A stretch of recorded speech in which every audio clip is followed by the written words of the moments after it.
Hello po guys, kumusta po kayo? Saan mang sulok ng mundo po kayo ngayon? Sana nasa mabuti po kayong kalagayan.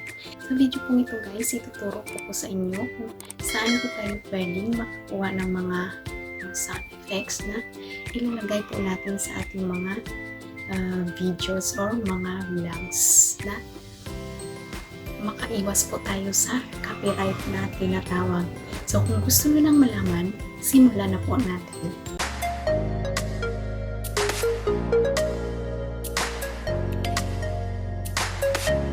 Yung una nating puntahan guys is si Vectis. So punta po tayo sa Google Chrome and search po tayo Vectis.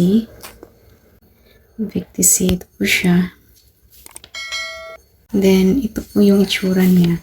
So kung gusto niyo po dito guys, meron po dito mga pang background para sa inyong mga video na gawan niyo po ng lyrics sa kanta or sa ano po yun, mga motivational or ano po ba yun.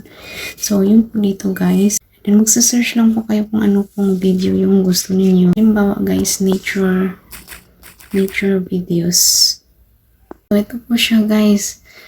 Marami po dito na makuha po kayo na pwede nyo po siyang pang background sa inyong mga music video or mga motivational video. So mga free, napakadami po dito guys. I-download nyo lang po yun. And then yung next po natin ay si Video. Ito pong si Video guys, marami rin po dito yun. So, dito, mag-click lang po kayo ng dito sa gilid. So, pipili po kayo dito kung ano po gusto niyo, footage, motion graphics, mga music para sa inyong mga videos, or mga sound effects. Meron din dito sound effects para sa inyong mga vlogs. So, meron din po yun dito guys. Yun lang po yung mga kagandahan dito kasi royalty free po siya na iwas po tayo sa mga copyright. Yung next natin is si Pixabay. Search po natin si Pixabay. Ito po siya. Marami din po dito. I-click nyo lang po itong arrow sa gilid. Then, pipili lang kayo dito kung ano po yung gusto ninyong kukunin. Kung photos ba or videos, music.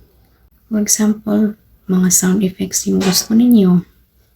So, ito po yun. Marami dito. And then, i-download nyo lang po yun guys. So, ito lang po yun dito guys. Basta guys, yung mga may free lang po yung pwede ninyong ma-download po dito.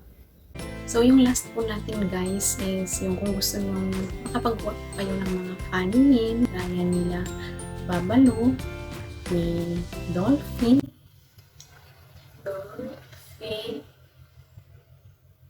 Muhayin po natin si Dolphin guys.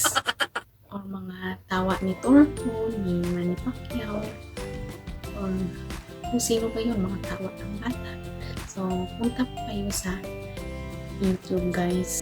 Then, search lang po kayo doon. For example, mga funny clips ni Babalo.